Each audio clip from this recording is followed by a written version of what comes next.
Should be working. Right. Should we do like up to a certain point and then see if it's worked? No, we'll do the thing. Right, intro. Hello. Hello. So we put a Q&A on our Instagram the other day about a Storm Games, like feedback from Storm Games, questions, recap. And so we're going to get straight into it, go into those questions, rather than us waffle about our experience.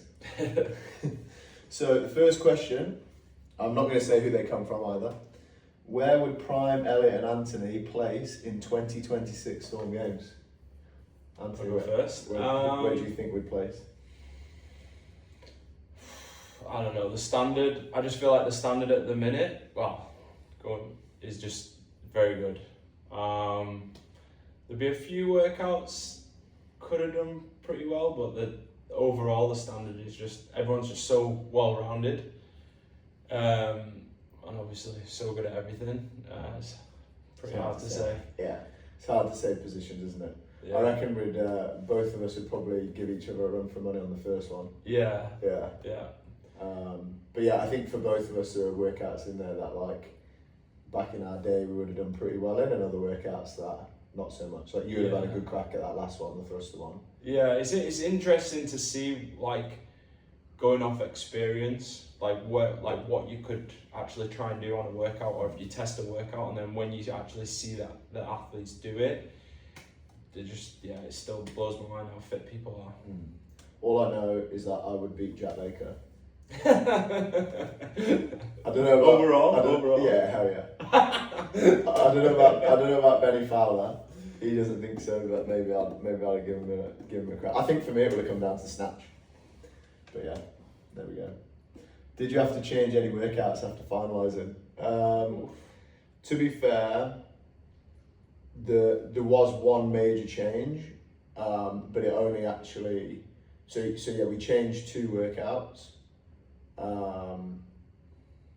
But they were actually pretty close to the original. Yeah, the way we program for competitions, we don't really we favour a heavy lift under fatigue rather than a 1 rep max in competition. But the call was made to put a 1 rep max in, and I think it made the competition overall a better experience for both spectators and athletes. The golden barbell shout was one of the highlights of the competition for me, and it wasn't our idea, so yeah, for sure. It was very good. Yeah, one of the very first major comps we programmed for, they kind of said to us, yes, we want you to test the most rounded test for the athletes, but you've also got to consider the spectators and then the sponsors and what they want as a show. Sponsors weren't an issue this time. But we did obviously want to make sure that the spectacle was there. Yeah. And yeah, so there were a few changes. You could, but I don't think they would change the leaderboard. No. Like it would have changed the weekend because we had to change the final. Yeah. But it wouldn't have changed the spectacle at all. But that workout is banked for maybe future competitions. Yes, yeah, because we did the final that we did have planned. I would like to put out there for sure. Well, that was it. That one? No, I think that was it. The only thing that was difficult, because obviously we put the 1 rep max in, the male female. This maybe is a different question, but the male female, all the males in intermediate and elite got to the golden bar, but no females did in the intermediate and elite. Yeah. And then one thing to note on the elite was obviously 4 girls who didn't show up. They've all got 94 plus kilo snatches, so that might have changed things, but that was probably one thing that was hard. But that may be a different question. Is there any pressure you feel programming the workouts for a major comp? Like, I'll go first on this one. I think whether it's a major or a minor comp, even when we used to do the Vogue Fitness throwdowns, you'd want it to run well. Like, I don't think it's pressure, like external pressure. I think it's just like, we love fitness and we want everyone to have a good experience. Yeah. So I don't feel pressure programming workouts. I feel pressure that we put on ourselves to try and like give the best experience to people. Yeah. And I think that pressure is kind of relieved a little bit when you thoroughly test the workouts. You prep as much as you can, but even then, like when 3, 2, 1 goes, you still feel that pressure of whether it's going to go right or wrong, and how you want it to go. Probably tying in from that, maybe the Masters would probably, I think we underestimated how fit Masters are, and I think going forward we'll definitely test more like broader scale of athletes. Yeah, like team of 4, because obviously it's first come first serve. You don't kind of know. You're going to get like the best of the best, and then maybe some community teams, and it's hard to find that middle ground. Yeah. But with Masters especially, like every single team would be like you could almost test the Masters workouts with like 3 individual. Yeah. Like Yeah. I think the majority of Masters athletes would have placed very well in the intermediate category. Yeah, 100%. But thankfully, I think they're Don't worry, Ali Amari, they wouldn't have been here. they're thankful that the volume Yeah. that we anticipated like wasn't that much. So Yeah. I think they're pretty happy. Yeah. They did get like some of the workouts like scaled down a little bit, but I think they're probably happy about that. Yeah. But still very good workouts. But Yes. What's it like being on this side compared to being an athlete? I think from my side now, this is kind of like, and for you as well, this is the 3rd side. So you've had athlete, coach, and now programmer. And I actually found, I don't know about you, I was less nervous for our athletes because we were so focused on the competition. Oh yeah. The only time I felt nervous the whole weekend in terms of for our athletes was obviously with Jamie snatching, and that's because I was on the comp floor and there was nothing else going on. Yeah. But like, so it's very different. When you're an athlete, you're focused on what, most of the time you've been training your whole season for that event, or you're using it to figure out where you're at, or maybe sometimes you're just doing it for fun. But like being an athlete is one dynamic. Being a coach is another dynamic because you're there for another person to make sure they have the best weekend possible. Yeah. And then this weekend, it was just a whirlwind, really. Like there was just so much going on. I loved it. I would definitely do it again, but it was probably the most tiring weekend I've had from a CrossFit perspective on any side. It's just completely different. Yeah. But you get some downtime as an athlete and as a coach. Sure, we didn't. But there's no downtime, so I suppose like you're just on all the time, just to try and make it as best experience for like everyone as you can. So yeah, I think it's just very different. Yeah. English timing. Saeed. Yes. Do you want to elaborate?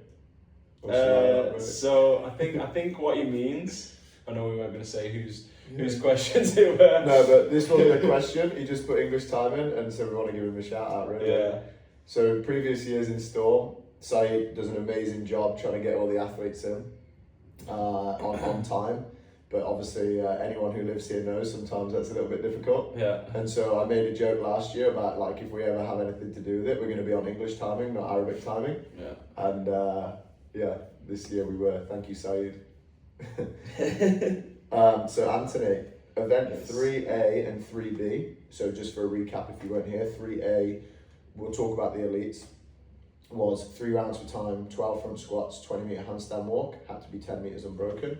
2-minute transition into 3 rounds, 20-meter sandbag carry, 12 burpee box get overs. What quality were these workouts meant to test? And I think what they mean is, what were we looking for in terms of like, was it energy system, was it skill, or was it? I think any comp that we program for, or any training we do, we always try and put in there an athlete's ability to recover. So the second part with the burpees, Jack experienced this because he didn't do the first part, but anyone can absolutely send that workout fresh. But what can you do when your shoulder's a bit fried from the handstand walks, your legs are gone from the front squats? It's like your ability to recover. So we always, when we program for comps, we always want to put that in there. A 2-parter as well, just because you get more bang for your buck, and you can you get rewarded points for both workouts. And that was a requirement from Storm as well. They wanted a two-parter. A two-parter, yeah. So I think, and with the window that we had, I think that workout went really well, to be honest, when it went off on the floor. Originally we did have deadlifts, because in CrossFit and in other competitions there is a lot of hinging into handstand walks, but actually flip side to that, holding that front rack position for a long time, then going into handstand walks was a very different element, which a lot of athletes found hard. Some of them just kick straight up. A lot of people found it hard for the front rack. So I think going forward, that's something we might play around with a bit more. But yeah, once you finish that like sprint, squat, handstand walk workout, it's go again, and it's which athlete is fit enough to recover to be able to hold that pace. Yeah, and on that as well, like if you look at all of the tests, we try our best always to make it the most well-rounded test as possible in terms of a long workout, a sprint workout, a heavier workout, a skill workout. And one of the things that we always look at is when you write a workout which is, let's say, like mainly bodyweight focused or mainly weight focused, you're biasing an athlete. Whereas when you pair a heavy front squat with an unbroken handstand walk, it's like, well, you better have, like, you can be strong as you want, but you better have the skills. And same thing with the sandbag carrying the burpee. It's like, oh, well, the sandbag might be light for you, but is it light for you after you've just done 36 burpee box get overs? You know, so it's like. And then if you're a burpee ninja, can you now carry that the bag? Exactly. Like take Jamie. Like every time she picks up that bag, it slows her down compared to the other athletes, but she gets back to the box. Yeah, which also makes for better races. Yeah, and this is what we look at. Like, we never want anybody to look at an event that we program and be like, oh, that person's gonna win, or this is gonna favour this type of athlete. So yeah. Hopefully that answered that question. He's probably there going, did all events go as planned, and did any surprise you? I think the Masters definitely surprised us. Like, we didn't go as planned, I would say, in terms of they were just because we didn't prepare for how fit they were going to be. Yeah, and that was the one thing, immediate reflection, like on the floor we were like, we got it. But on the flip side, we spoke to the Masters and they were happy. That's the most important thing. Like, we would have wanted some workouts to take a little bit longer, but then at the same time, when you speak to them and you look at the energy on the floor, that kind of made up for the fact. It was still a good race, but it just wasn't how we thought it was going to go. No. So. And then me and Anthony had a bet on the last one. I've got to take him out for dinner and we've got to dress up for him. Because Ant said, do you think anyone will finish in one? And I was like, at the end of the weekend, I don't think so.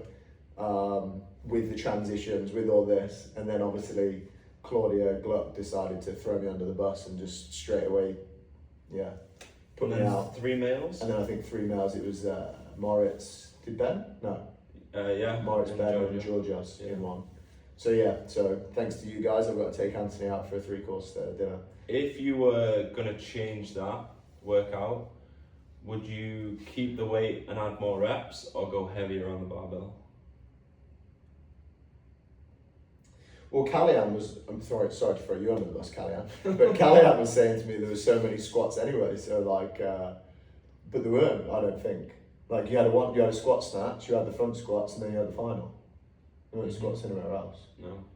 So it was quite balanced from that, and you had obviously plenty of hinging. But anyway, to go back, like, I think probably keep the reps and go to 115 instead of 95. So go to 50, 52. Yeah, 51 just to kilos. push everyone to 2 rounds. To 2 rounds, yeah, because then you know people are going 2 rounds. Yeah. So, and then people are fighting for 2, maybe 3. Yeah. Instead of 1. Yeah. Because I think more reps just. Yeah, I think that. I just think it wouldn't be needed. Yeah. So yeah, but no event really surprised me. Most events went as planned. The only thing, obviously, like, it was hard getting the equivalent. Well, like I said before, getting the equivalent weights on the snatches. Yeah. For the females, based on like not knowing the field, that were going to turn up. But I still think that, like, I'm glad we did actually make a last minute call based on who did turn up to go 3 kilo jumps in the higher weights, and that was so good because otherwise everybody would have been bottlenecked. Yeah. So that was a good last minute change. Yeah, I don't think there was any surprises anywhere else. There was a lot of people finishing in one round on the last one, like you said, but I don't think anything. But the good thing is like you said, you and from way back in the day on CrossFit, you program for the best and scale for the rest. And it's like you should always think about who your best athlete is and what you want them to do. And then if anyone else gets time capped, then that's like kind of just the way it goes. And so like, if you look at an event and you wanted the best person to finish that final in 2 rounds and they finish in 1, then that's just an under program workout. Would you change anything about the weekend? Was the next question. I would change my event 1 brief. So just for reference, people who weren't there, I'm going to be really quick on this. We did months of planning. I sent videos for every single workout of how the flow is going to be, checked it 100 times, and then for some reason, because I was nervous giving the brief, I decided not to read the thing that I'd written, and I just decided to go free solo, and I messed up the brief, and Kalyan's like, mate, we're running further than everybody else, and I'm sat there going, Anthony, what's going on? We just couldn't work it out. And then luckily, I was like, luckily we got it right. So thank you, Kalyan. But yeah, I'll change my event 1 brief. Yeah. I don't think everything. Obviously, them workouts we spoke about with the Masters. Maybe change the weights on the last one, but as a whole, in terms of events, yeah, very happy. Very happy with. In every heat you had a race, which was so good to watch. So yeah. To be honest, the only thing I would change, I don't think the athletes or spectators noticed. The things I would change would be behind the scenes. Just to make sure that it was a smoother experience for all of us. Yeah, just timings. But then, the athletes and the spectators are the ones that matter in terms of future events. So like, even if it was more headache for us from little mistakes we made, as long as they didn't notice, then that's fine. Yeah, exactly. So yeah. Favorite workout? I hate all the workouts now, to be fair, because I've looked at them that much. No, probably, which is surprising, favorite was probably the Devil's Press one, just because, like I said, why we program is to highlight the athletes and just highlight their fitness and then just watch a good race. So that one just provided a very good race in terms of strategy, how to break that one up, how to pace that one, and in every heat we just, intermediate, elite, every heat we got a really good race going back and forward between like 2 or 3 athletes in every heat. So I think in terms of watching, I would say the Devil's Press one for me. Yeah, and I think when we wrote it as well, like that stood out to me as like those like classic movement pairings that you just know are gonna suck. You know, like you've got a lot of flexion and extension, you've got like midline fatigue, shoulder fatigue, like very localized but also very general. So I was looking forward to that one, and I think like what Ant said, you end up with good races everywhere. Even in the team version where they moved the dumbbell everyone. Like, that was good. But then also the golden bar, when someone got to that, I was very happy. I was a bit gutted that the girls didn't get there too, but then at the same time, like, that's just what it is. Highlight from the weekend, I mean, for me personally, well, we both discussed this, like, for us, where we believe that a lot of events, not necessarily like miss out on, but it's like what makes, I don't want to use the word CrossFit, but CrossFit so special is the community, and people use that word not really knowing what it means, but like for me, seeing the amount of like people who live, like, yes, we get the international athletes, we get the big athletes, but like seeing the GCC athletes, the Arab Nation athletes, like the people who like love it and maybe don't feel like they have as many opportunities to compete or whatever, like the intermediate category, the team categories, the athletes who like back themselves to go to the elite category, like seeing just the blend of the community was kind of the highlight for me. Yeah, 100%. Yeah, I agree with that. Like one event, there was for the intermediate male, there was the athletes on the board. No, just on the boards at the top, and there was a UAE flag in every lane. Yeah. It was just like Yeah. it's quite rare to see these competitions, but like helping provide that platform for them to compete and enjoy a good weekend and get into competing, I think is just lays a good foundation for the future for the Yeah. UAE. So I think for like, and this is slightly off topic, but it's like for me, what made me realise, or what made me think like potentially I could make it one day when I first started CrossFit were athletes from the UK that Yeah. were making it already. yeah, Like Steely and Phil and stuff like that. And yeah, and I feel like every nation probably has that person that Yeah. other people look up to. yeah, And so like, as nerve-wracking as it can be, like putting yourself out there isn't just about learning what you can do, but it's also inspiring the people below you. yeah. I mean, you've got that Mustafa who's 21 years old, Yeah. and like he's on there like throwing it down with some of the best, and he's got like his whole career ahead of him. And I think if you've got like Shehi, like put the only Emirati in, Yeah, in he's the like the elite beacon category. to go for. Yeah. Exactly. Like I think people should be trying to put themselves out there more and believe in that they do have a place to try and get to higher levels of the sport. So that was my highlight from the weekend, is seeing like on the lift event when we made everybody sit on the stands until everyone finished. Like the intermediate category was just full of the lads in the corner, and it was class. Yeah. So last question: will you work with Storm again? For me, easy yes if they'll have us. Yeah. If Sheikh Abdullah had a good weekend, if Abu Alia hasn't got too many headaches from us, Yeah. and Ahmed as well, and Omda, then we'd love to. Yeah. Agreed. So if you have any questions about future events or feedback for us, then we always take everything on board. But I think we have a busy season coming up now with all of our athletes trying to go to every continent on the world, in the planet. But so we can definitely wait before we start planning the next event. But we are looking forward to it. Already started programming. Yeah. We've got a list of things like how we're going to choose between this. Sweet. Bye. Hi, Addy. Hi, Lulu.